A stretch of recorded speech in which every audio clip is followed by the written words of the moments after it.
know what we're about to gosh, start. Okay? that's fucking nuts. Oh shit.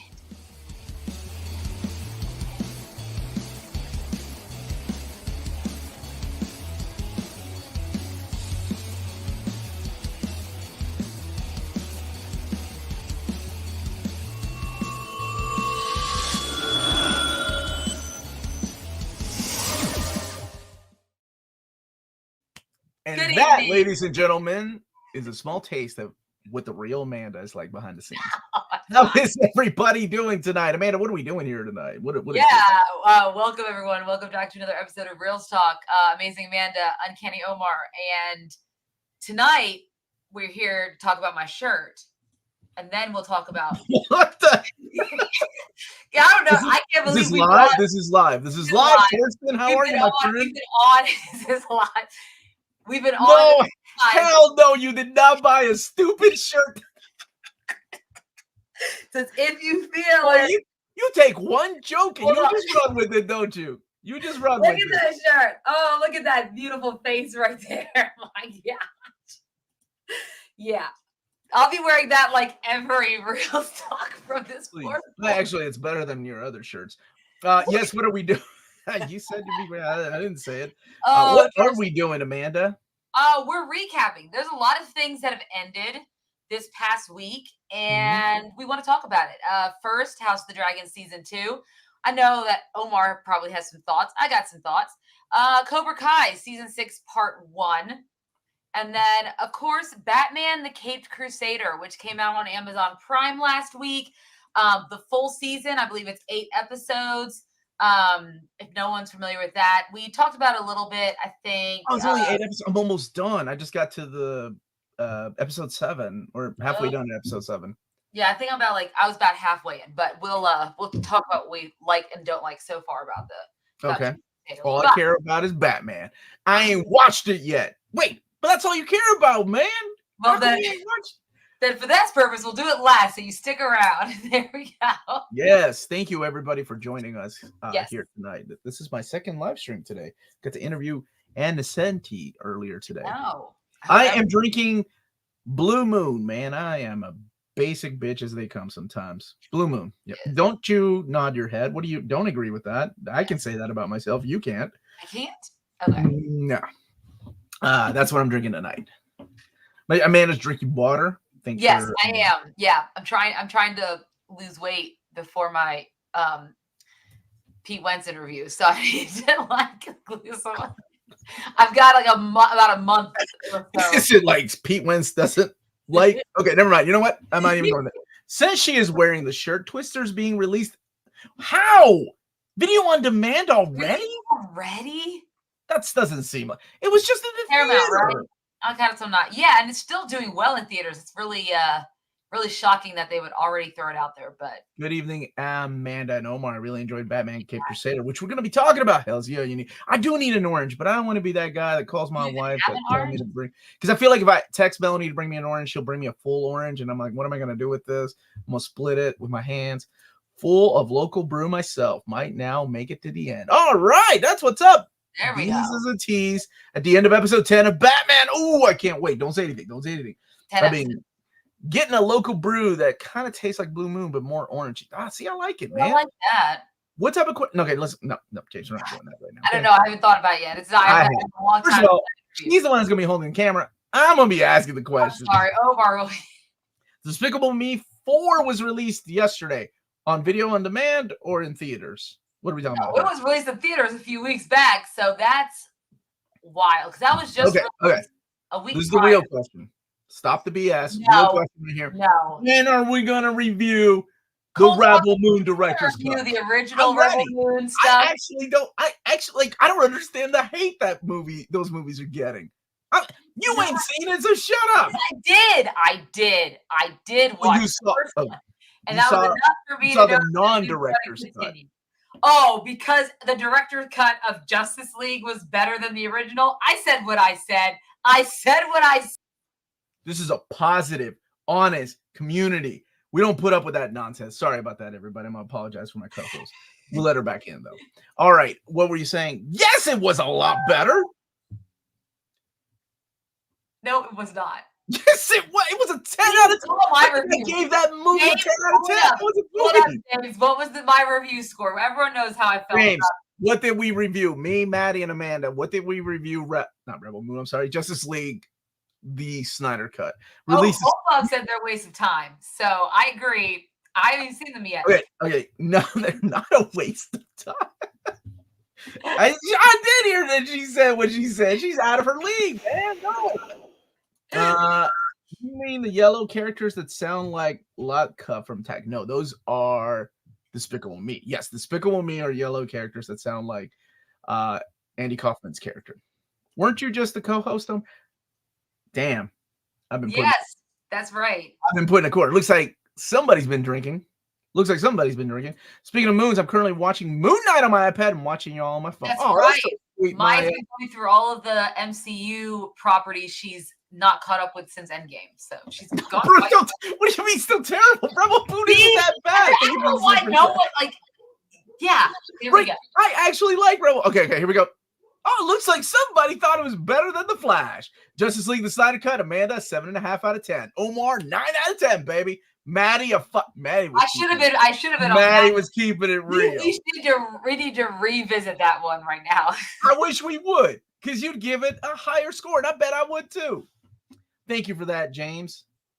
Our Oracle, Star Wars, Star Trek. Yes. Rebel. Right. Yes, so what's wrong with that formula? That formula is great. It doesn't always work. A lot more nudity. I don't think that makes a better film, but okay. Yeah, you'd be surprised. You'd be surprised. I know does not like it either, so it's okay. It does. It might make for a better film. It might. All right, so we are going to be talking about recapping a few things that have finished up. Obviously, we'll be talking about spoilers, so fair warning as we begin these conversations. And I'd say let's do, well, I have it up in the background, but House of the Dragon first. Thank you. Rebel Moon is better than Madam Web. And everybody loves nudity, Amanda. Don't be a fuddy-duddy. Thank you, James. Thank you. It's not that. It's just... Would Wolverine and Deadpool and Wolverine not been better with nudity? It depends on who's being nude in it. They already had a little bit of nudity. They had half nudity. Nova. That would have been...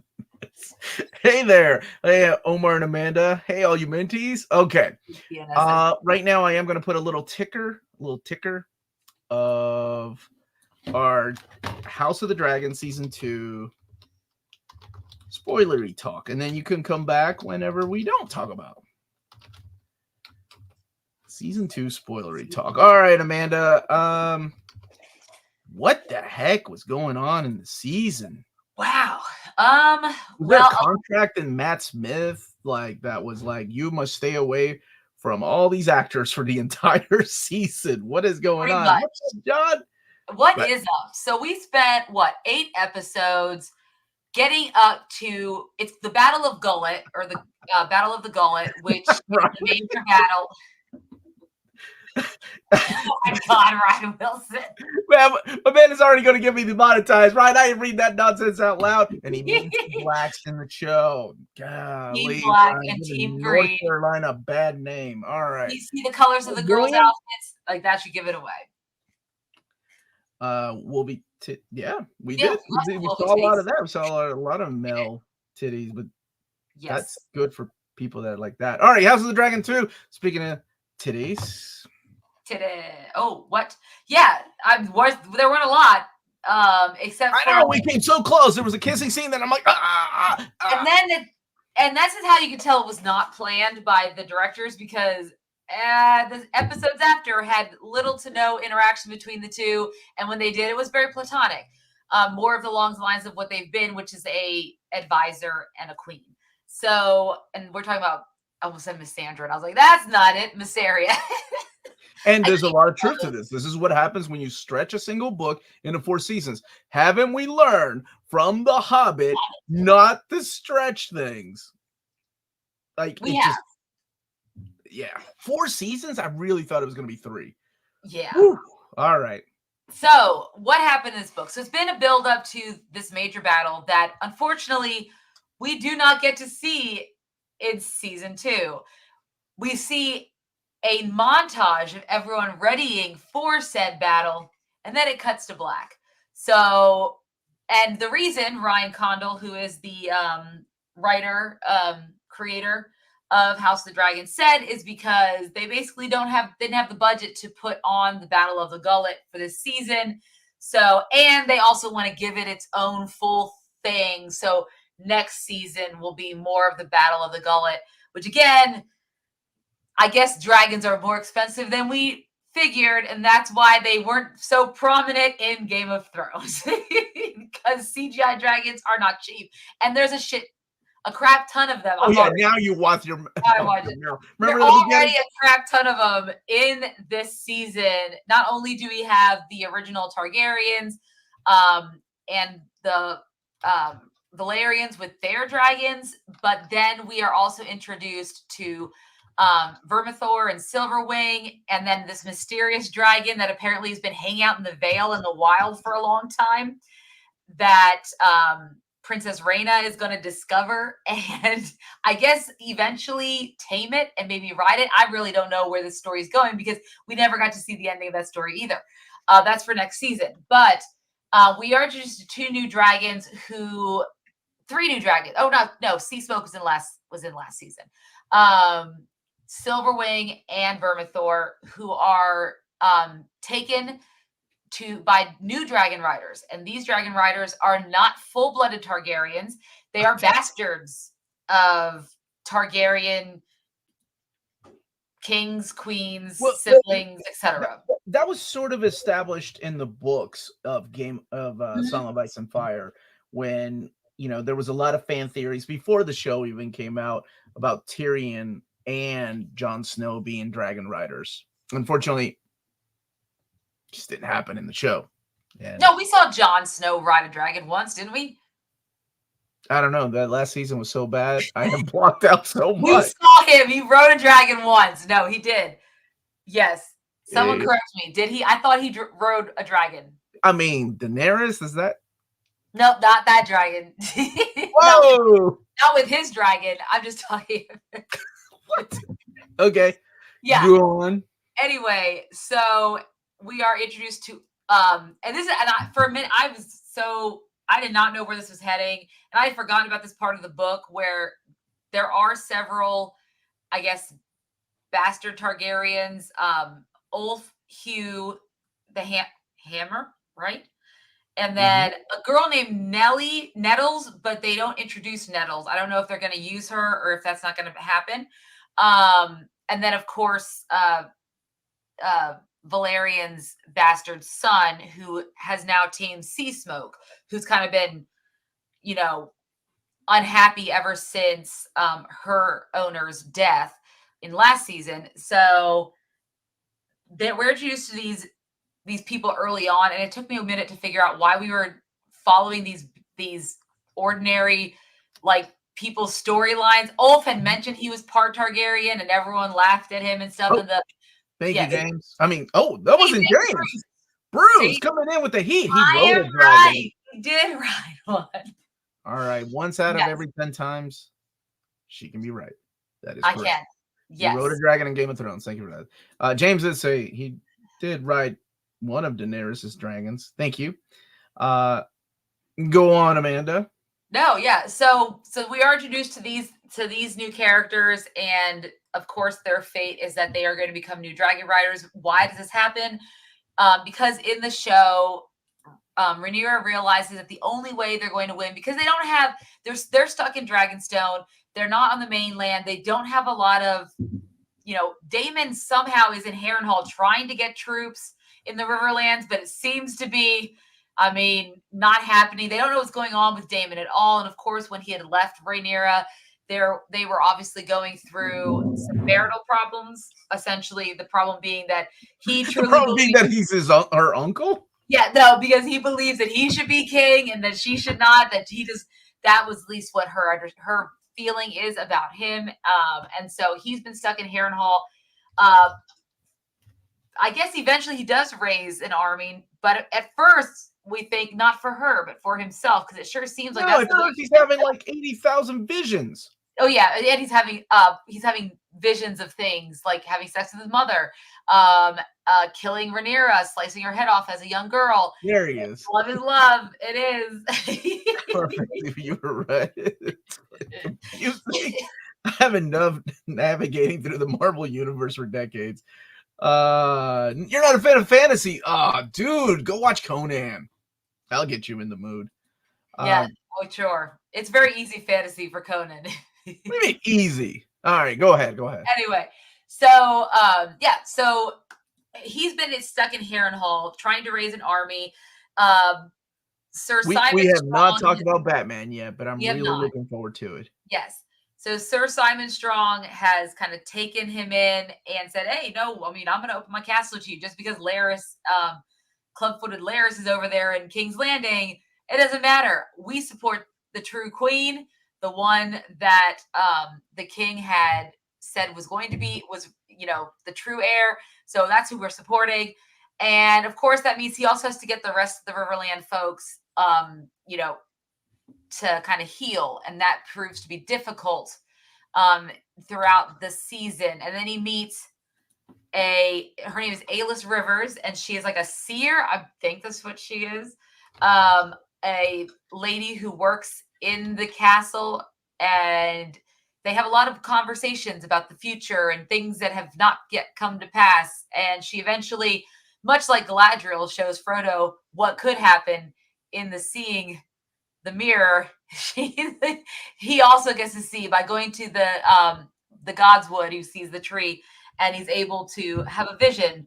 And was there a creepy person somewhere that he saw and I don't know what that was, but it was probably something, one of his many different ghosts that he sees.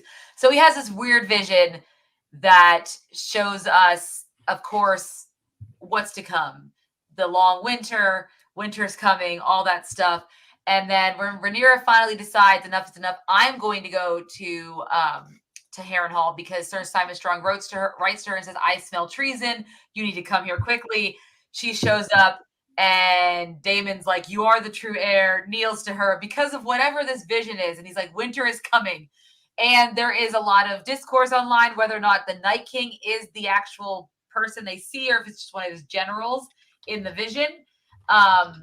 It doesn't look like the Night King, but who knows? I think they're leaving it up to you. So essentially, he has now not only pledged his support fully, but the entire army at Harrenhal has now pledged their support to Rhaenyra. What else is happening this season?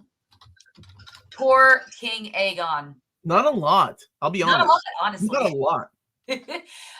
Aegon is trying to be the king that he apparently believes he's supposed to be because his mother thinks that is what her husband had wanted on his deathbed, not realizing that it was actually, he was just talking about a prophecy, the Song of Ice and Fire. And once Rhaenyra had explained that to her, she realized she was an idiot. I think she says something along those lines in the last episode. So Aegon is trying to be a good ruler, or a ruler, and doing many things that are not going well. He kills all the rat catchers after his son is executed. His young son is executed by what is it? Rat and cheese, right? Oh, yes, cheese and whatever their name is. Saludo, Alfredo. ¿Cómo estás, hermano?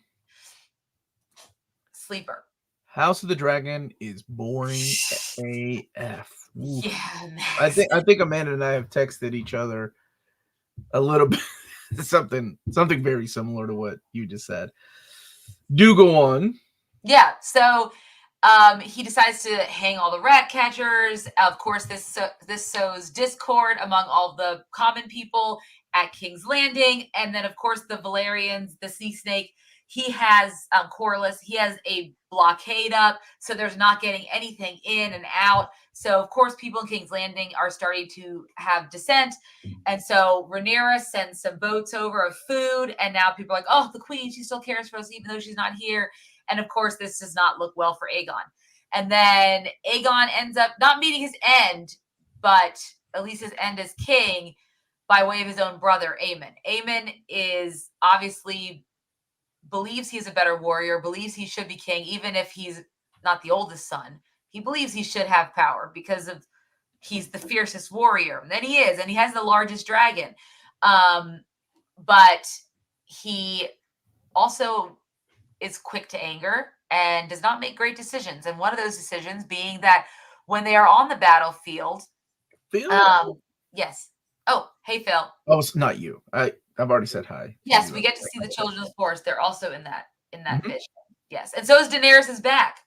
And I'm still trying to figure out. Which was not played by Daenerys. It was played by another actress. I'm still trying to figure out if he thought, because he never saw her face, if it was Rhaenyra or not, but I'm not sure.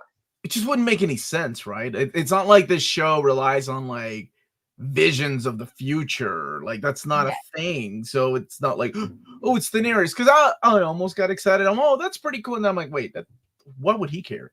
Oh, he wouldn't know who that is. Yeah, but it's a chick with white hair and 3 little dragons. Okay, we have an army of dragons, right? Unless she's the one who's going to make those dragons hatch. Anyway, so that's why I think he thought it was his wife. So at this battle, that Sir Criston Cole and Alicent's brother have waged. Ruby, Aemon shows up. Aegon decides to go into battle, and then Aemon shows up. And Aemon and his dragon blast Aegon and his dragon out of the sky.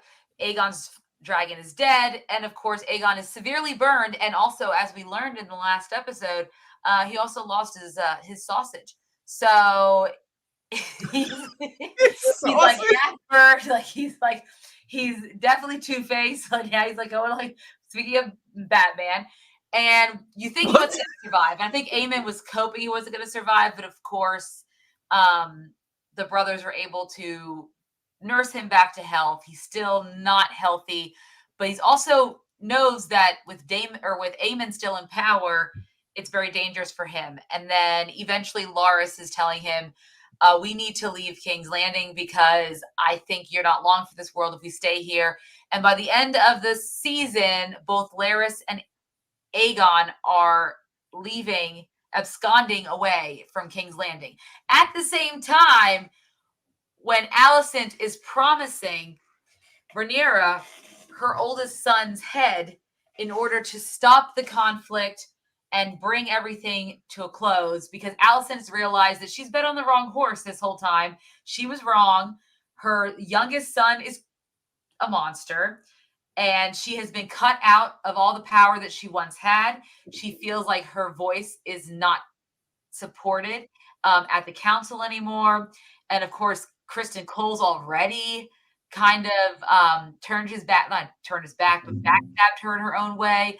And so she ends up by the end of the season going to Rhaenyra and asking her to, I will help you get into King's Landing if you let me and Helena and her daughter leave, go to the forest, live peacefully.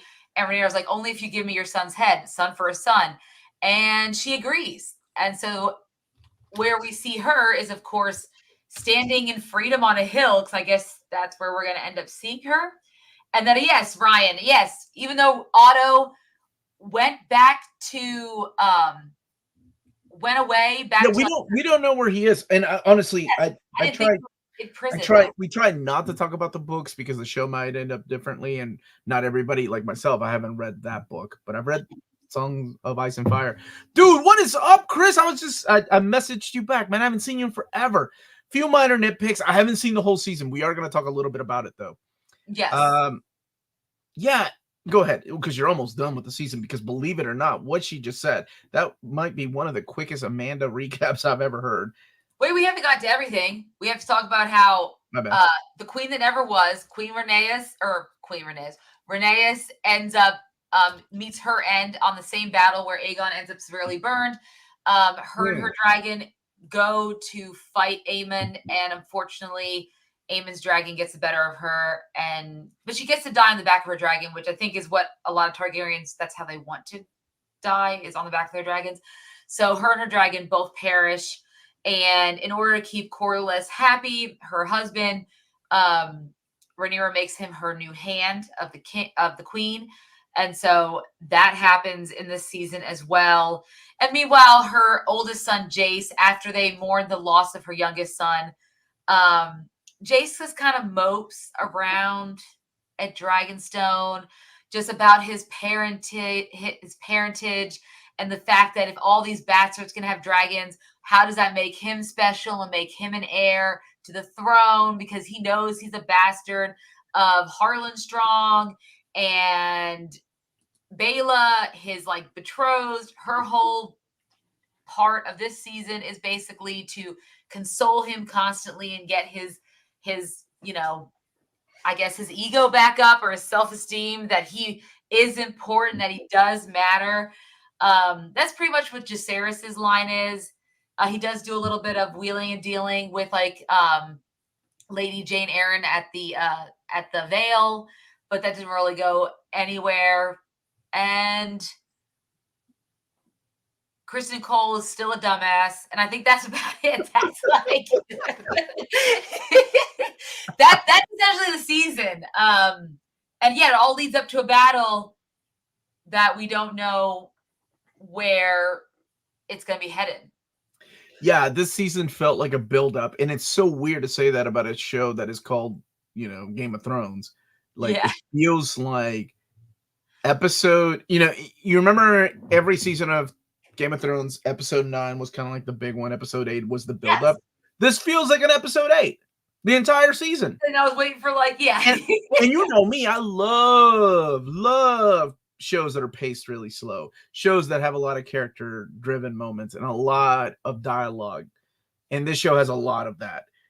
The problem with this show that I had for this season is, oh shit, we are introducing so many new characters. I can't keep up. Nobody is getting off except for we lost one main character this season, and that's about it. Mm-hmm. And it seems like it's taken forever to get to these points. And I get the point of the season. I just think it was moving at such a pace that maybe we needed to cut some of that. I don't know. I loved season 1. I thought season 1 was phenomenal. I don't remember what we rated it. But yeah, this one, I mean, the special effects are great. Acting is superb. I really enjoy all the actors playing these particular roles. Some of the wigs, of course, look ridiculous still this season. They haven't gotten better. The plot I had an issue with. It really felt, and I hate to say this, like a filler episode. With that stupid story with Matt Damon's character just going away from everybody, only to come back and bend the knee, which we knew was going to happen. They could have done that in one episode. They could have. Look, this is how much I loved House of the Dragon season 1. I gave it a 10 out of 10. Amanda gave it a 9 out of 10. No. I gave it 10 out of 10. You gave it a 9 out of 10. I'm going to shut up now. You're right. I can't read. Yes. It feels like a filler season. Yeah, and I don't want to say that. Man. I wanted I wanted to enjoy this. I was ready for this. It was 2 years in the making. And then we got some real duds, and I was just disappointed. So for me, it's still a great show. I can't wait for the next season in 2 more years. This is a 6.5 out of 10. Probably being a little more probably more towards a 6 than a 6.5, unfortunately. Yeah. What about you? What would you give this season? Yeah, so for me, it was slow. And yes, it is. Yes, and while the actors are good, I think that the main problem is that I have with this is that yes, the actors are great actors, but we don't have a character to me that stands out. Like maybe Aemon a little bit, and last season Daemon, he became like the internet's baby girl or whatever they were touting him. But this season, they pretty much just castrated him, cut him off at the hip, left him with like little to nothing. And you're talking about an actor like Matt Smith dragging him out. And I think that was to the detriment of the show, because in Game of Thrones, you had, and I'm not looking compared to the former, but you had a lot of characters with very distinct personalities and great, there's no humor in this season. Tell me, I know, in Game of Thrones, you always have a Tyrion to make you kind of giggle. And maybe even Cersei comes in with her snarky remarks that kind of make you like, that's funny. You don't have any of that in this show. There's no quipping. Not that you want quipping all the time, but there's just always everyone's so dour. Everything's so sad. And Rhaenyra struts around and mopes around in Dragonstone. And you don't want, I don't even want to root, do I really want to root for her? Because she seems like she's not really doing anything. And is this really how it was? I know the book's like a fictional historical tale, so it's not like built in with drama and things. It's just telling you what happened in the history. But can we give them more? Yes, the drunk, yes, Ulf. And even him, as soon as they shut him down instantly. As soon as he does something funny, they're like, are you really going to act this way in front of your queen? And he's like, never mind, I'm going to shut up now. I did like the new lady they introduced, the lady that's wrestling at the end. That's the kind of character I think was missing from the beginning. I wish they had introduced her earlier on. Yeah. Because we need a character like, oh man, I love when she was like, I want you to be the father to my children, and like what? And then she's like to my what did she call what did she? Her wives. She wanted him to sleep with all his wives. He's like, how many do you have? And then they cut. That was so good. That's the stuff kind that of things we need in between vision in Congress meetings. My God, if I wanted to watch CNN, I'd watch CNN. It felt like that sometimes. And even the Congress meetings, are so boring. Like, I remember scenes where when you had Joffrey was a terrible person, just like Aemon's kind of, but they want you to also feel bad for Aemon. Yeah, but Aemon, the problem with Aemon is that he's not despicable like Joffrey, even though he killed his, but I guess it's his uncle or his cousin. I don't know. Who? The kid at the end of episode 10. Oh, this is. I don't know how they're related because everybody's uncle. Yes. Well, whatever it is, we don't have a character like Joffrey. We don't have a character like Ramsay. No, we don't. We don't have a character like Cersei. Do we need them? Because then it would be like, oh, this is the Cersei character. This is the template for Tyrion, or the same template as Tyrion. No, we don't. But we need characters to stand out. We need evil characters. And at first, I thought they were doing that with Daemon, right? Yeah. Mm-hmm. But then they made him sort of a likable character, like.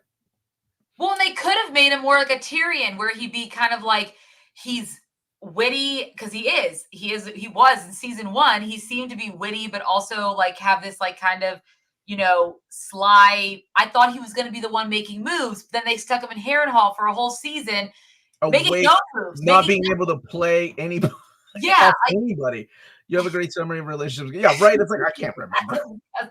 It's so hard when there's so much incest. It's so hard to figure it out. Every meeting in the House of the Dragon is you're a woman, you don't know what you're doing, and the woman's showing them that they can do things. Exactly. It gets repetitive. Well, Allison waited way too long to figure out, wait a minute, I'm no longer welcome at this council meeting. I know. She's a smart character. She should have figured that out. Like what the game is. Anyway, let's move on to the next show. 6.5 out of 10 for me. What about you? Yeah, I was gonna say a 6 out of 10. Every time I watched it, I was like, why am I not enjoying this as much as I did last season? Why there's not a lot, there's just not there. I hope next season they really start to give some of the characters more bite and start to really rev up their personalities and make it worth watching. Give me some lines, give me some moments. Like there's like even the dialogue. There is no there's things that you can remember in Game of Thrones and any other show that's a good show. You remember things about like lines from it, dialogue. I can't. And then yes, I don't know. Dude, every time it has to be 2 years to get the next one. So yeah, every time there was a new season of Game of Thrones, I would rewatch the previous seasons. That's how much I loved Game of Thrones. Yeah, and I rewatched the entire thing since it's been done too. I mean, maybe not season 8, but I watched. Well, I haven't, because that's how bad season 8. Like that's how bad it was. All right, let's talk about Cobra Kai season 6, part 1. Yes, and move on to Batman after that. Cobra Kai season 6, part 1. Oh, let me change our background. Somebody came ready. Oh, wait, hold on. We needed a swipe for that. Hold on a second. For you to change the background, we need to get like a good side swipe. Like a swipe. Here we go. Swiping. Yes. That's what we needed. I didn't choose that. You made these. I didn't make that. You totally made that. No, wait, God did. God did. We needed this one. God bless. Can't we have a good night? All right. Let's go. All right. What are we talking about? We are talking about Peace in the Valley for at least 4 episodes. Peace in the Valley. Peace in the Valley. Yes, but more drama because, school. Because Silver is gone and Cobra Kai is no more. And now it's just Kreese is on the loose because you can't keep an old man down. No, Kreese is on the loose. How is that possible? Anyways, I need to figure out how the ending of this happens. How can a man who's supposed to be in jail and escaped show up at the Seke Take? Hey, how do you pronounce it? Whatever. Sekai. That sounds about right. No, it doesn't. No, it doesn't. Okay, so yeah, everybody's getting along. Everybody's together. Terry Silver is in prison or wherever he went. He's gone. Now we have the decision to make. What are we going to call our new dojo? Miyagi-Do, Eagle Fang, Cobra Kai, and then it's decided, why don't we call it Miyagi Fang, which is so ridiculous. Like, why would Daniel even humor that? No, we're not doing that. We're not making him into a character. It's Mr. Miyagi. Man, I actually did like the name though. I was like, why you guys? You want the kids to come up with it? Why are you now mad that they came up with it? Like, why did you? Don't, Daniel. Why are you getting mad? You asked them to come up with a new name for the dojo because you combined them, Eagle Fang and Miyagi-Do. Why are you mad when they come up with something? Like, it's the kids. Let the kids be kids. Stop being on a legacy. They are splitting this up into 3 different why? 3 different parts. I don't know.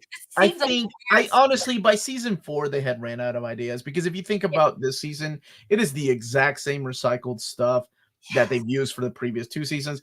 Kids are beefing with each other. Something happens where one of the Cobra Kai members split them up. There's conflict between Daniel and Johnny. Oh, they get along. They're best of friends. They're good friends. They understand and respect each other. Something happens that they're rivals again. Look, Karate Kid, Back to the Future, those are my favorite movies. Like Melanie was asking me the other day, like, what's a movie you rewatch a lot? Karate Kid and Back to the Future. Like, those are the movies I watch all the time. I don't know if they'd make it in my top 10. They have to somehow, but it's like, so of course I'm into this. Of course I want to watch this. And I'm enjoying it just to see these characters back again. I like the kids. Some of the kids have grown on me. I feel like Peyton, is that her name? She did a really good job this year with all the all the drama that was happening in her personal life with losing or in the character's life. Yeah, because her mother passes away. Losing her mother, right? And of course, John Kreese feeding on that. What I didn't like was this hidden Mr. Miyagi is a bad guy, might have done bad things. Like, we've done that already. That was the trip to Japan. That was the whole purpose. Season 3, like. And why? What does it matter that we know that he, like, by the end of the part 1, Daniel finds out that he actually participated in the Sekai Take. The Sekai Kai. You're so good at pronouncing it though. You do it so well.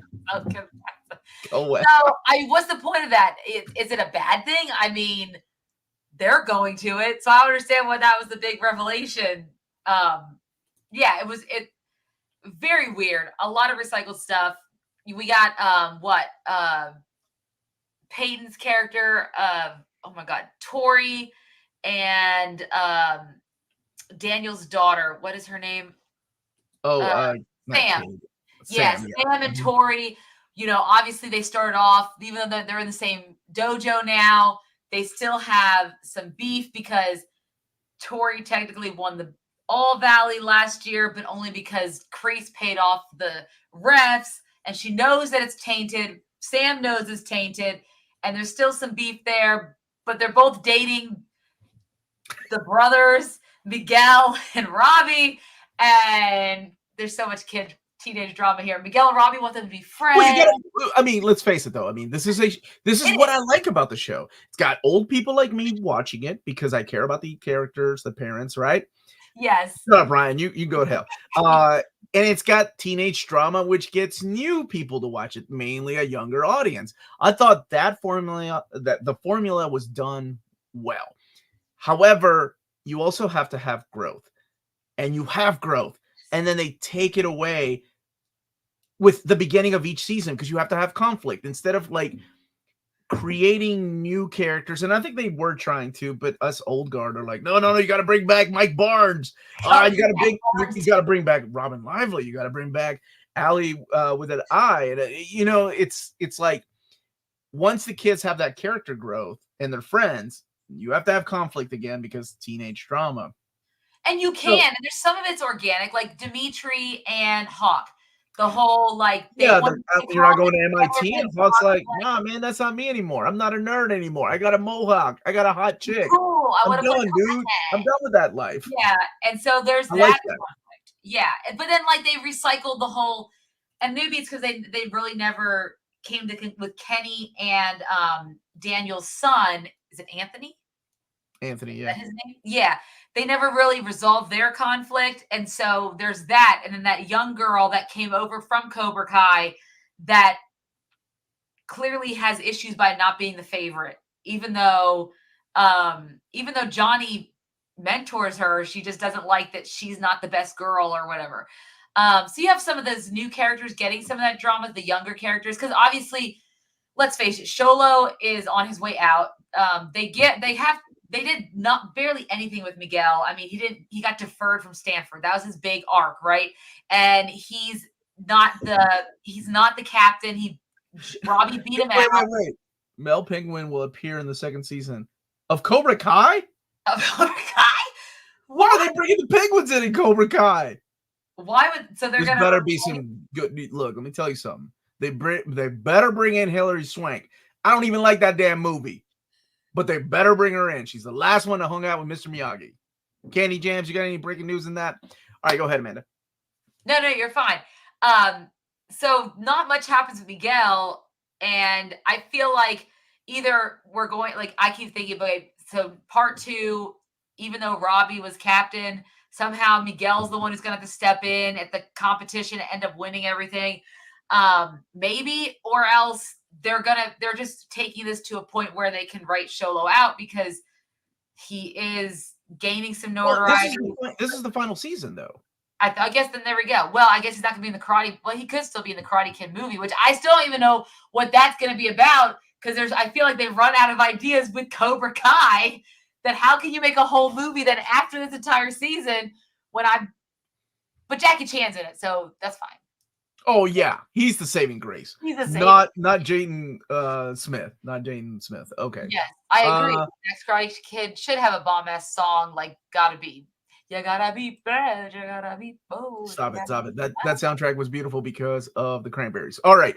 Yeah, this season was okay. Yeah, it felt like been there, done that. There's really no character growth. There's a conflict happening. Tori ends up leaving to go join the Cobra Kai. Of course, who did not see that coming with the death of her mother, John Kreese stepping into her life because that formula has been used over and over. So sure. And even though her and Sam are still we're best buds or whatever, or friends, there's still that line drama. Teenage drama. The way it ended, they stop the fight. They say, we can't do this. She gets upset and leaves. And then it's this montage. And then all of a sudden they're in, what is it, Australia? Is that where it was being held? You racist. It's in Madrid, which happens to be not in Australia, but Spain. Not in the United States. And Zatanna will appear in the second of Cobra Kai.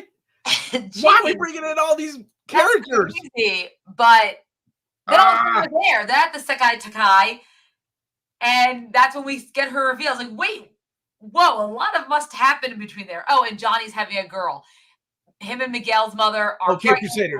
He's going to be a girl dad now. He's going to have a girl dad now. So, but yes, you're right. The season recycled a lot of stuff. I felt like everyone's still in the same place. And I don't I hope something happens in part 2. And it makes me sad that we're not going to get that till November because I waited a couple years for this season, so I'm okay with that. That's not a big another thing. Yes, I mean, I'm glad it's going to be almost over because I hate waiting so long. Why do we have to wait so long between seasons? I saw an article about that, about how they need to people are, shows can't keep their momentum because people have to wait. Like Umbrella Academy's finally coming back for its final season. Stop it. God, silly. Okay.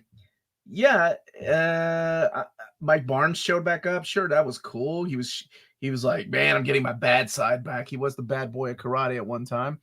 Do I want to see more Easter eggs? Of course I want to see Robin Lively back. I want to see Kumiko back, which I thought that was going to happen with Chosen, but no, not really. Okay.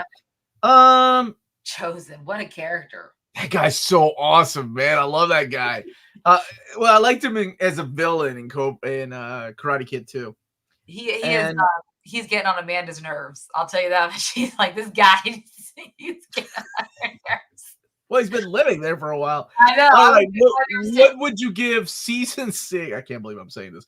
Cobra Kai season 6, part 1, Amanda. 7.5 out of 10. 7.5 out of 10? I'd give it a 7 out of 10. It was a fun show. I binge watched it. I still love it. I love the characters. It's what keeps me watching. Yeah, just the growth and then the takeaway, the growth, and then we take it back. That's what I'm not fond of, but yeah.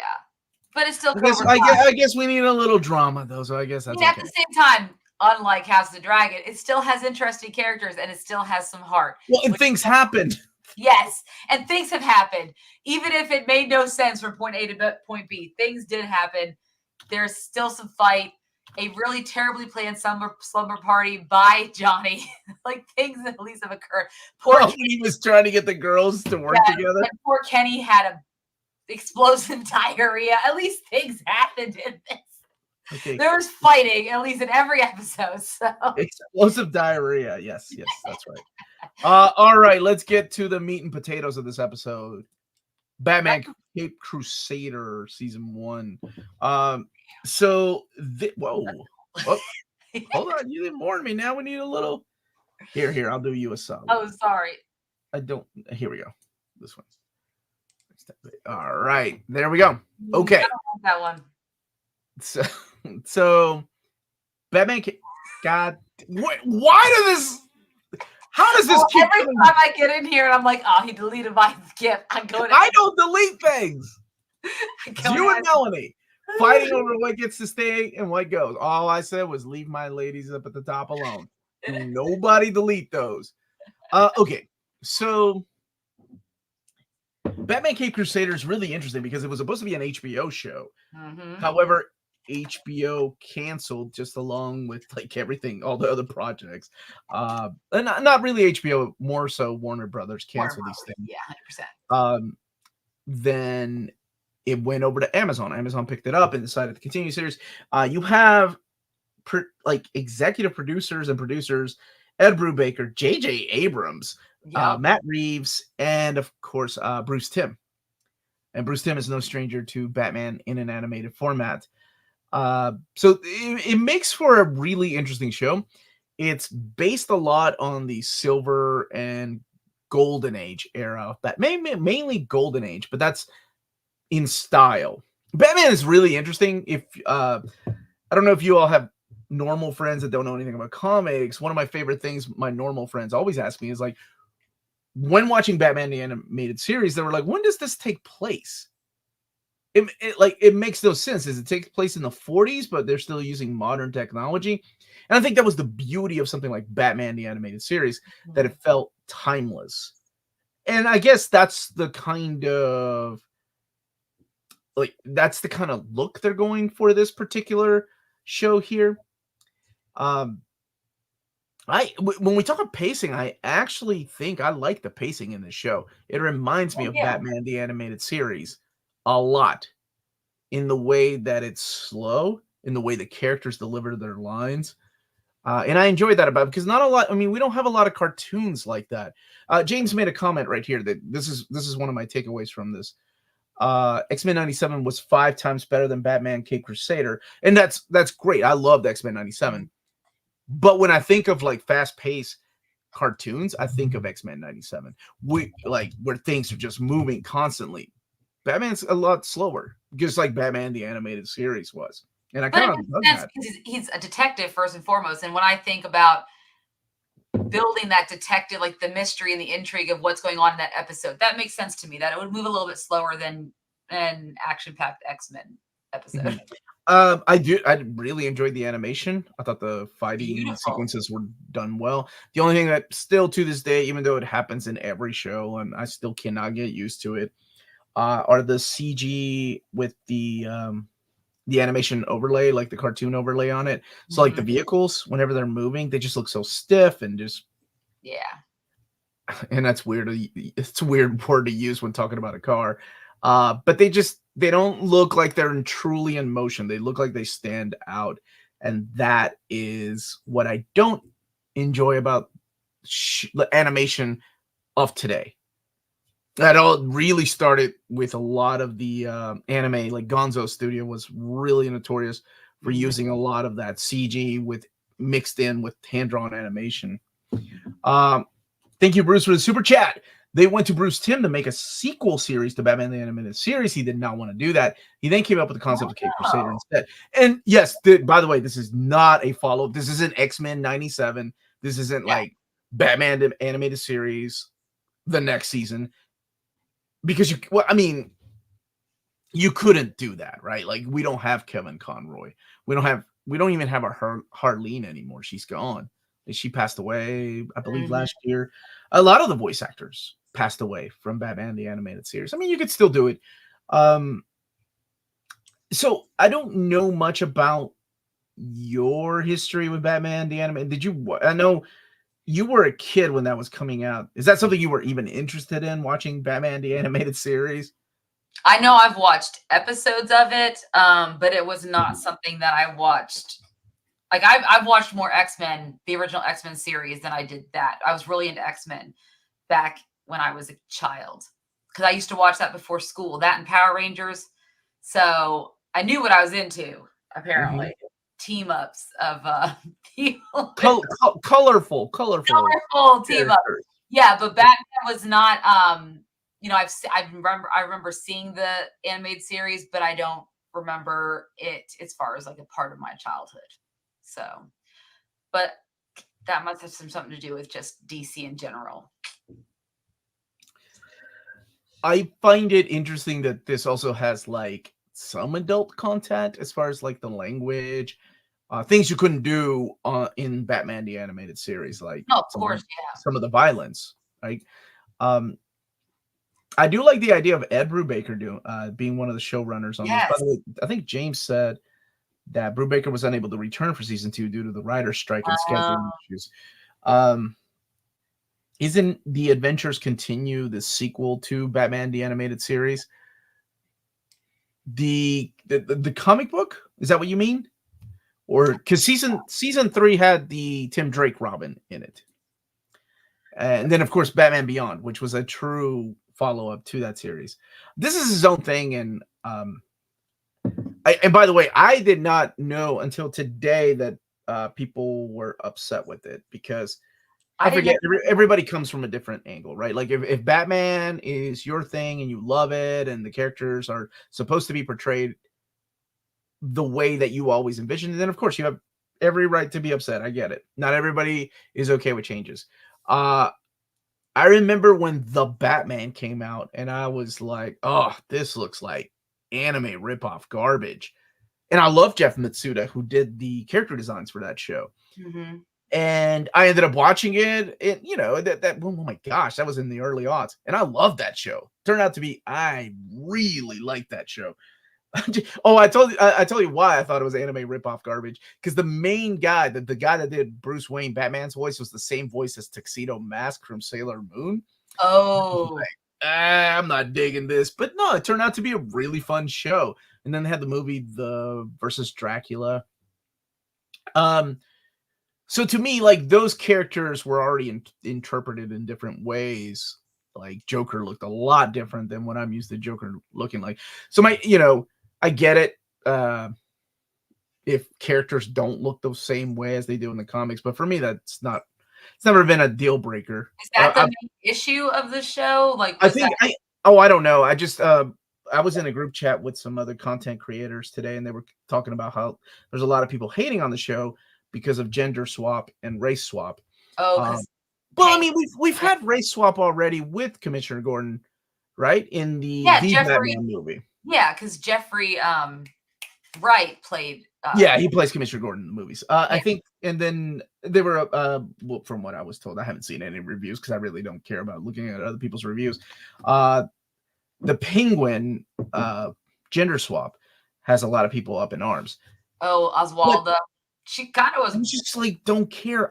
She was the Penguin is not my favorite character, so I'm like, I've already seen a fat guy that's scheming. We've seen we've seen him. No, Danny DeVito actually played a different version of the Penguin.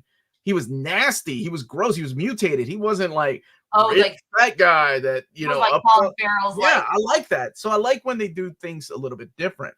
Yeah, I think people had a problem with that, and I've already seen Rich Penguin so many times and many different versions of Batman. So sure, she was still badass. She killed her son, thinking that he was the snitch. So Abeda kind of spoiled that for me, and that's okay. That's okay. I'm okay. She didn't know I hadn't watched that far. I didn't know Onomatopoeia was going to show up. I actually really like that character created by Kevin Smith, and I actually really like those stories. I know it's not for everybody. But I was like, oh, he's such a creepy character. He's going to make a great character in the animated series. And I finally made it to that episode today. I actually Scott, who was I wanted for Reed Richards. Loved the Catwoman episode. Yes, same. Was awesome. I loved her outfit. The ending where he was like, little Bruce Wayne was like, we need to take him out. Like little Bruce Wayne went up to Alfred, like as a little kid after his parents got shot, was like, we need to get rid of all of them. I was like, whoa, dude. There we go. And I like a little bit of the twist, right? Yeah. I like a little bit of the twist that is going on, like with Harley Quinn. Harley Quinn I think is a perfect example of like, this is different, yet sort of the same. Harley Quinn is going from, normal, like instead of normal doctor to crazy villain. It's the opposite, like other way around. It's the doctor version that's crazy, and the villain, like when she dresses as Harley Quinn, has it all together. And I thought that was a cool twist on something that I've seen many times before. Long wait until season 2 of Batman Caped Crusader. Bruce Timm said they're still working on scripts, have not even started. And oh my gosh.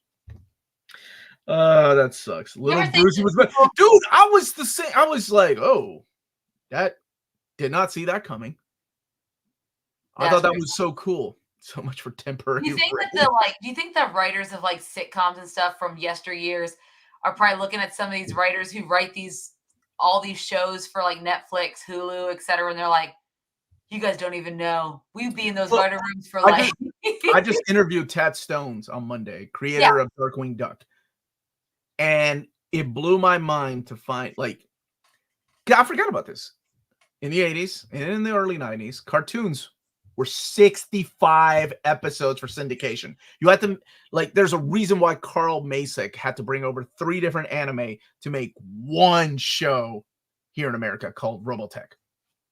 And I forgot about that there was an era where cartoons were just coming out. You need 65 episodes, animators on everybody, all hands, writers. And now it's like 10 or 11 episodes. What the hell? Yep. So I really like the throwback to the golden, and so much so that Catwoman's outfit has the played by Christina Ricci, mate. Yeah. Is wearing like a golden age outfit. I thought that was really cool. I liked her outfit a lot. Yeah. Somebody was saying that they don't like Batman and Bruce Wayne's voice. I really like it. It's the guy I didn't know until I looked it up later. Yeah, he was in Midnight Mass. He was a priest in Midnight Mass.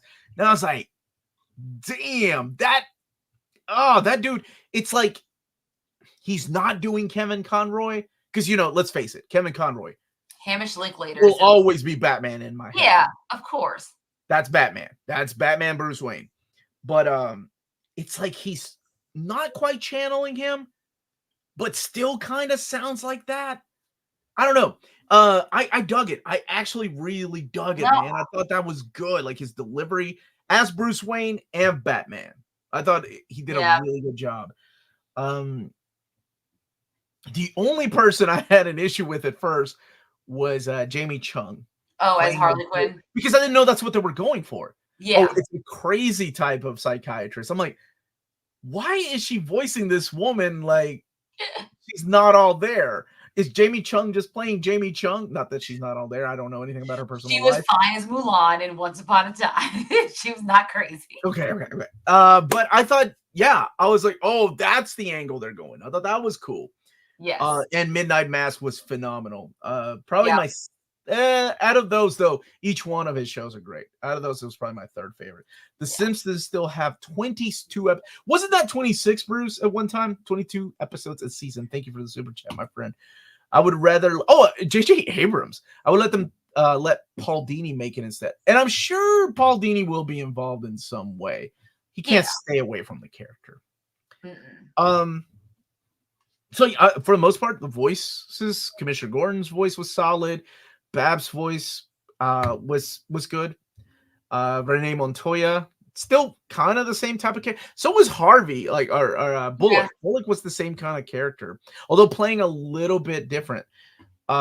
Jamie Chung also played Chi-Chi in Dragon Ball. Yeah, and Amanda told me she was in The Real World or Road Rules or something. Was she in? Real World. Yeah, and I was like, oh, she's cute. Yeah, that's what I remember. J.J. Abrams. At least he's staying. Him and his son are staying away from Spider-Man comics. The episode that really surprised me was the Gentleman Ghost episode, because Gentleman Ghost wasn't a character that has appeared in like Batman comics. He's like a JSA Hawkman kind of villain. And I didn't know it was going to go into the supernatural element of things. Because Batman's like, it's always something like it's grounded. Yeah. Right. Like, it's like Scooby-Doo, right? There's something going on. There's no such thing as ghosts. There's no way he's holding on to something. Like, and he goes into a supernatural route, and I did not expect that to happen. Is Dent black? No, Dent is a white dude. Who's doing the voice? Diedrich Bader. He actually, I think he voiced Batman before. I don't remember what, but Diedrich Bader is one of those like character actors that you've seen in like Office Space. He was in like Napoleon Dynamite Meet the Spartans. Like if you saw his face, you'd be like, oh, I know exactly who that guy is. I just never knew his name. That's who Dent is.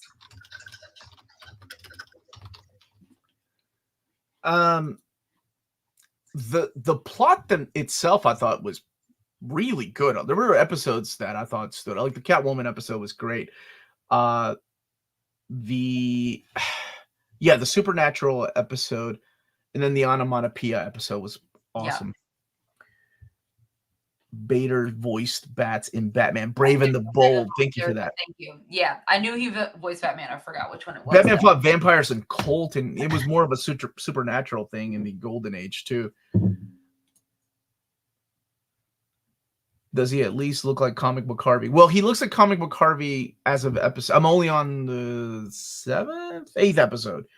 So far, there's no Two-Face, which I assume that will come. So this is still at the early age of Batman or Bruce Wayne becoming Batman. Yes. And he's got that golden. I love the Easter eggs, by the way. I'm sure you all have looked, like when they're when the police is trying to figure out this Batman vigilante, they have the Golden Age sketches of the character. That was really cool. I really appreciated things like that. I was like, oh, okay, this is obviously a love letter to that era with a modern little kick to it. So GT Key comic. Like I said, the animation outside of the vehicles I thought was solid. Thought the choreography and the fight scenes were good. I did not have any issues, and the voice acting was good, actually. I like the pacing.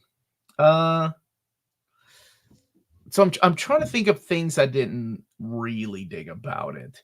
Well, I haven't watched enough episodes to make a. What did you think so far? I've been talking a lot. What did you think? Well, I mean, I've only watched 3 episodes, so out of the 3 episodes, no, I enjoyed the storylines, and I liked the switch for Oswald to Oswalda.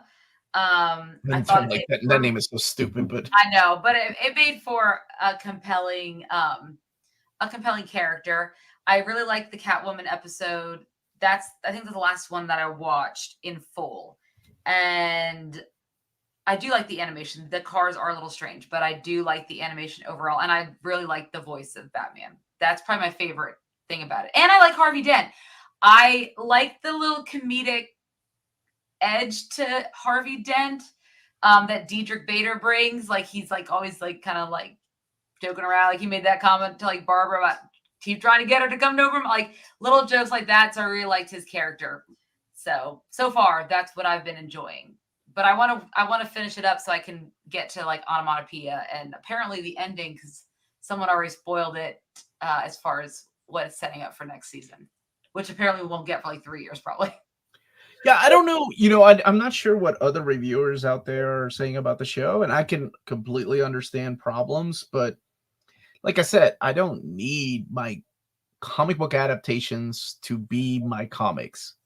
I have gotten over that many years ago, which sometimes it helps. Like Civil War, I thought was a better story than the Civil War comic. Yes, 100%. Yeah, I did notice that Harvey was a little bit slimy, and the cops, like Bullock, really surprised me that he's not quite good. Because even as sleazy as Bullock looked, he wasn't.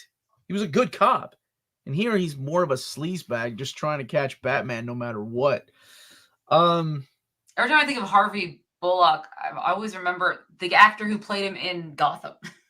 Oh, the guy from Sons of Anarchy? No, yeah, Gotham. That's what I was thinking. I didn't watch Gotham. I don't know.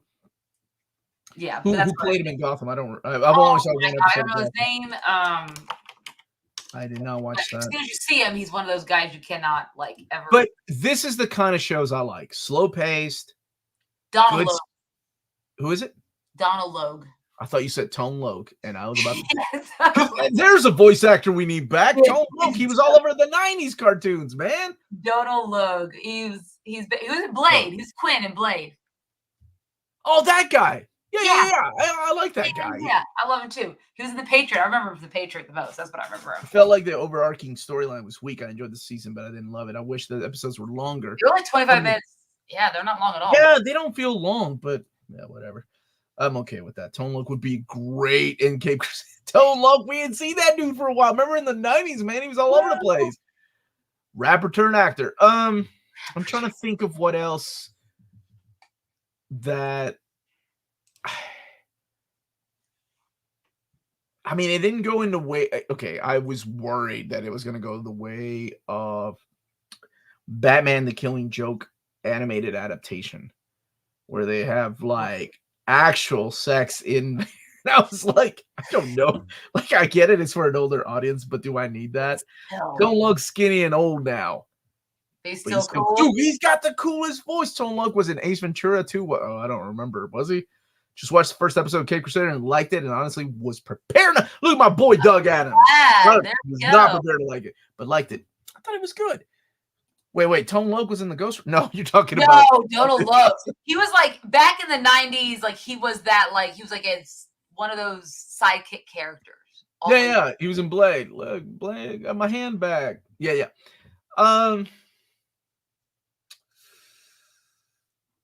I didn't have many problems outside of some of the animation. Maybe I can think of like one episode where it's a little bit of a slow paced episode, but so far, I mean, I need to watch 8. I just got to episode 8, and I think is it 10 or 11 episodes this season? 10. And gosh, yo, female penguin. It is on Amazon Prime, so given that The Boys is also on Amazon Prime, I am surprised. No, I'm just kidding. No. I'm gonna give it a 9 out of 10. I might be jumping, the gun, no pun intended there, Batman.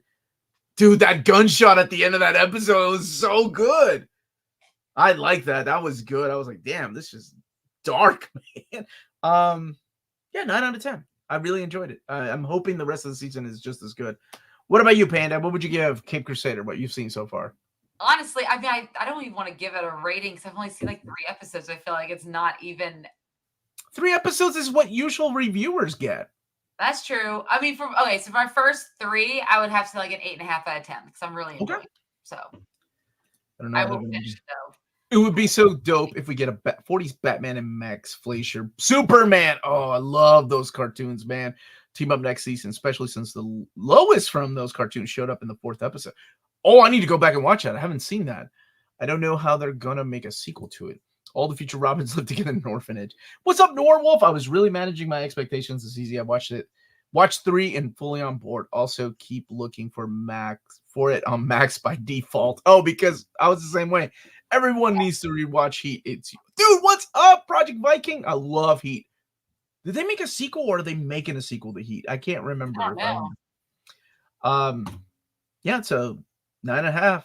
No, what'd you say? 8.5 and a 9 out of 10 from us. Go, but seriously, go and watch it. Make up your own mind. Don't listen. Yeah, don't let the internet. Whether it's good, I mean, if it's good and you enjoyed it, that's awesome. Unless you don't care about whatever the internet's complaining about, and that's not something that affects you and your decision, then you don't need to. Then that's not really a worry. You shouldn't live your life like that anyway. No. Heat 2 is a novel. Heat sequel is a book planning on making a movie. Can it be as good though? Those movies are solid. I like that movie a lot. Could be as good though. Is there anything else we need to talk about tonight? What do you want to talk about? No, I don't have anything else for tonight. Umbrella Academy does come out tomorrow, so we're probably gonna want to. I know. So we're probably gonna have to binge that and watch that for next week. Okay. I am super excited about because you know why? We actually got to see Gerard Way in person for once. It's been a minute. He's such a recluse these days. Where did we get to see him? At the premiere of Umbrella Academy, and it cracked me up because he's so tiny and he's like not even like dressed in a suit. He's in like an army green jacket and just a regular old like shirt and a pair of jeans. And he's a little gray now in his hair because he's in his 40s and he's getting gray hairs and stuff. Still got the black, long chin length black hair. He was wearing a Shadowhawk shirt. Yeah, what does that mean? I don't know, but he like walks in from like the subway, right? And he just comes into the premiere and he's like with all these actors with all their pretty outfits and stuff. And I love Gerard Way. I'm like, he walks in like it's no big deal. Not only is he in like one of the emo bands that they never really made any more records other than the one that it's a cult like classic to emo fans. With the anthem "Welcome Black Parade," and you're talking about with elder emos or elder emos. Well, no, younger people are getting into the music too, but they haven't made anything since 2013. And he made Umbrella Academy, which is like one of the most popular shows on. Like it was a comic that became one of those popular shows on Netflix, and he just walks in like no big deal. Like it cracks me up. I love. Isn't that the way Adam Sandler is? Adam Sandler is one of the, if not probably top 10. He just came back from a vacation and he walks in like a button-down shorts and a pair of flip-flops. He's married. He's got money. He don't give a fudge about anybody and what they think about him. You asked about Gladiator 2. Looks like a thematic follow-up as well as narrative sequel. I see. The only thing I didn't like about it was that stupid song they were using in the trailer. The Batman's coming back to theaters as well. The Batman. Are we talking about the Justice League thing? Because I've got hashtag restore to the Snyderverse. Thank you for that, Bloss. We can talk about Warner Discovery, who just reported a 10. Oh my God, I read that as 10 million. 10 billion loss. Bruce with the Heat. Speaking of. Yeah, they're struggling. They're struggling. $10 billion? I mean, it makes let's see. They took a lot of losses by dumping a lot of shows, movies. Yeah, you drop a 98, like you've already spent 98. What was it? 98. He's back in pop form. Thank you for that, Colin.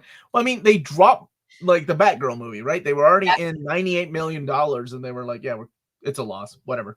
We're not gonna show it." And also the value of cable TV networks. So remember, because they still have Max or HBO, which is a cable TV, and all of its TV channel. I guess all the channels that are tied to Warner Brothers, like Discovery, HBO, TLC. Is TLC part of that?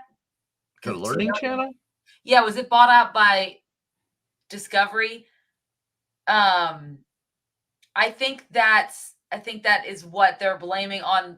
The most of the loss is about their TV channels, not really about whatever they lost in the movie aspect. Well, what's the Learning Channel even have in it? Wow, Warner Brothers is now $41 million billion dollars in debt.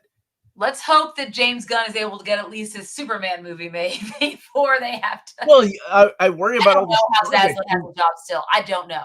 Like that's. Don't get her started. Don't get her started. I mean, yes, I don't understand how Zaslav has a job. To be honest with you, Uncanny Sweet. If it was any other CEO, I feel like they would be like the board of directors would be firing him. Like, find me someone else because you're not doing it. Well, I mean, most of this. I hate to say that, like most CEOs. Oh, they lost the broadcast rights to NBA too. They lost it to HBO or no, Amazon. That hurts. Yeah. I will say, unfortunately, the way that it works in corporate America is they hire CEOs specifically to trim the fat, right? To trim the fat, to get rid of positions, to get rid of projects. Yep. But it seems like maybe they picked the wrong fat to trim.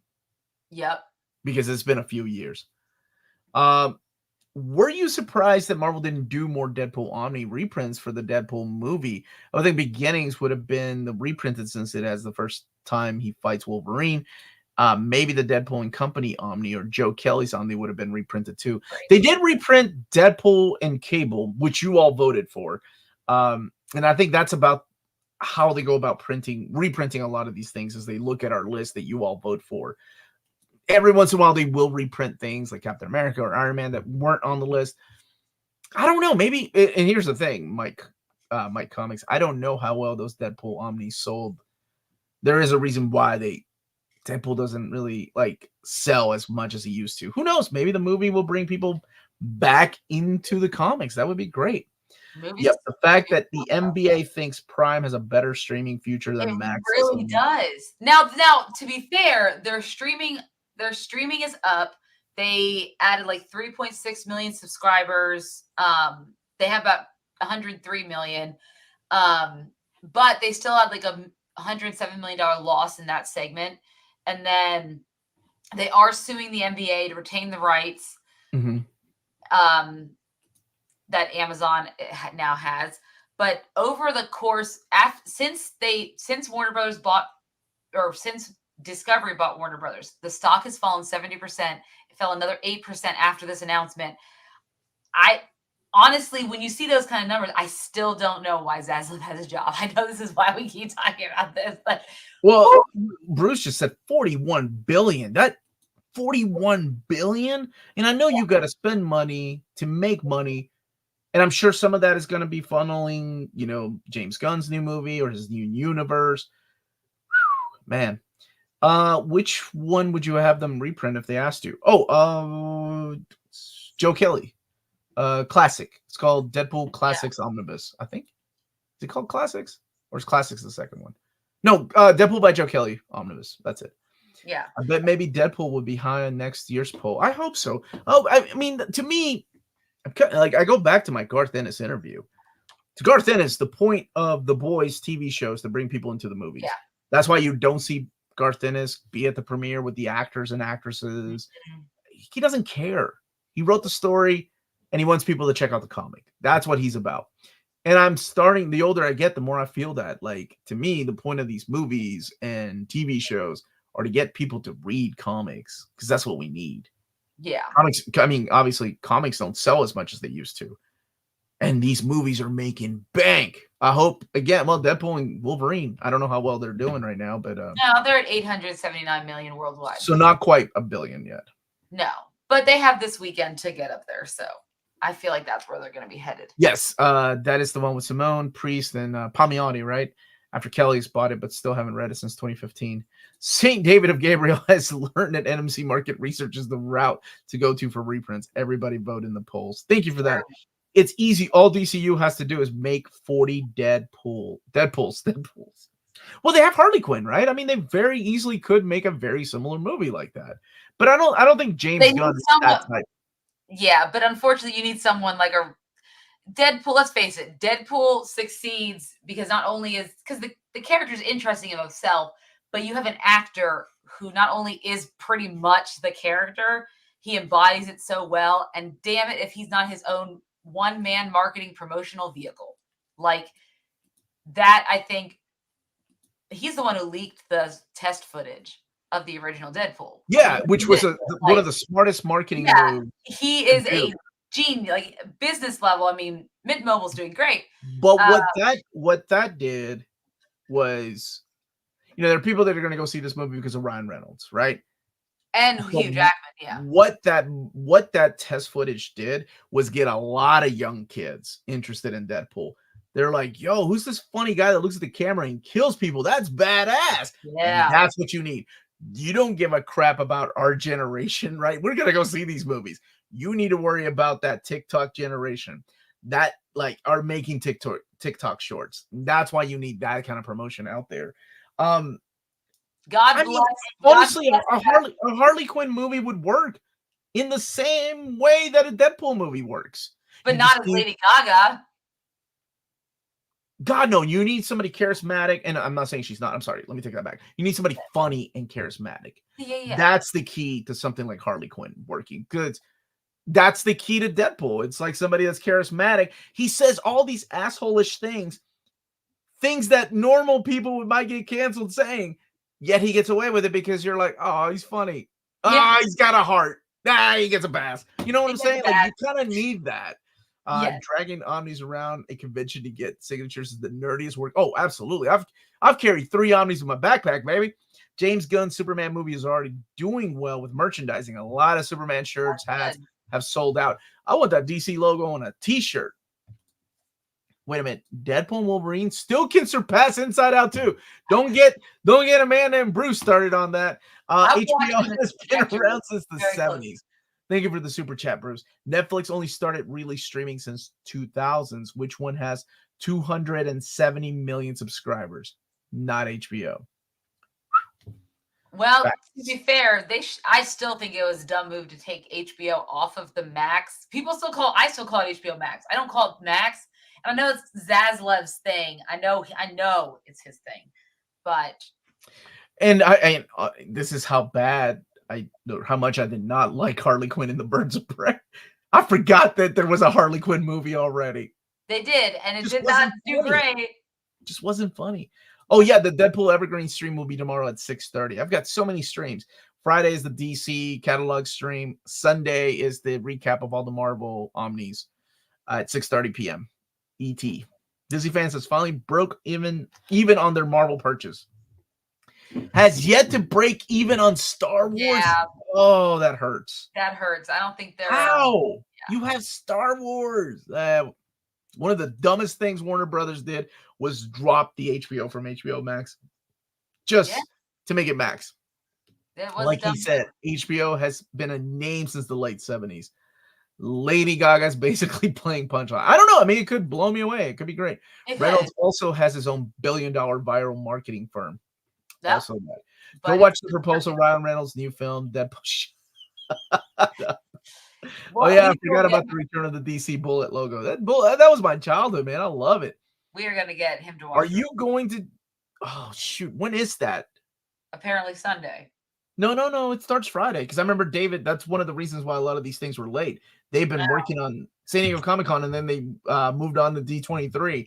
That's why I couldn't get images and things on time. Yeah. I don't know. I don't know if we'll do a show on. Did I miss the House of the Dragon recap? Okay. Yes, we were all bored. We did. So we're done. Yes, we were all bored. We're getting the Reelz talk on Proposal next week, right? Omar needs to give the people what they want. Not yet. We got to do Umbrella Academy's final season. Then I can make them watch The Proposal. Okay, well, let's not get freaking crazy. D23 is Friday at 10 p.m. Eastern time. Oh, shit, man. I'll be up at 10. Amanda might be asleep. I'll do a recap. I've got the gym in the morning and I got to go to the zoo. D23 at least needs, the reason RDJ is doomed. Do we really need a reason? I don't think there's a reason. What they need to do is say, guys, we have a date for Blade. Yeah, that's what I want to see. I want to see a date for Blade, and I want Mahershala Ali to come out. That's what I want. I want Mahershala Ali to be like, I quit, but here's your new Blade actor. And it's Wesley Snipes. And he's like, hey, I said there's only one Blade, didn't I? Yes. They could do it. Yes. They could do it. I mean, we're fans of it, and it's good to know that Wesley and Ryan are best buds. He's like, no, that was all fake. That wasn't real. Are they best buds, though? Well, of course. For Wesley, he will be. He brought him back and gave him the hype he needed. Of course, he's going to be his best bud. Best buds. Yes. I mean, he can pay his taxes back now. So another 5-year wait, probably. Oh my God. Who would he date? Dracula? Who are we talking about, Max? Are we talking about Blade? Wesley Snipes? Wesley Snipes. Yeah, not Wesley Snipes. Dude, I actually dug that TV show. Sticky Fingers was Blade in that TV show. Who would he date? Now you got me curious, Max. Who would he date? Who would he date? Who would wanted a dude for Blade, or a date for Blade? Oh, a date. Max with the dad jokes. Trailer for Nosferatu looks good. Somebody was talking about the Creature Commandos trailer. That looks good. I still haven't seen the Suicide Squad Isekai. No, I haven't seen that. I humored it the other day. It's on my list, and I will watch it, but it will be not this day. Okay. Anything else before we wrap up tonight, Panda? Great question. No, I think that is everything. Come on, great questions. Yes, I think that is everything. But we'll talk about D23, and if we want to do a show, depends on the announcements, right? I mean, let's face it. You never know. They could be like, yo, James Gunn is back, Guardians of the Galaxy 4, and you're going to be like, what? We got to do a reaction right now. I will wake your ass. I don't care if you're going to the damn zoo. I'll drive to your house, wake your ass up on the camera. No, that'd be funny, yeah. All right, everybody. Thank you so much for watching. Thank you for being here. I'm sorry, it's your show. Go ahead, do your thing. You're all good. So thank you guys so much for watching. Don't forget to hit that like and subscribe button. Remember to follow us on all of our social media channels at nearmintcon. Remember to check us out on Spreadshop for some great near mint condition merchandise, and also check us out on Patreon. For $1 a month or more, you can support us here in what we do and get some really cool perks along the way. And last but not least, if it's classy and cool, it must be near mint. Good journey till all are one. And if you feel it, chase it.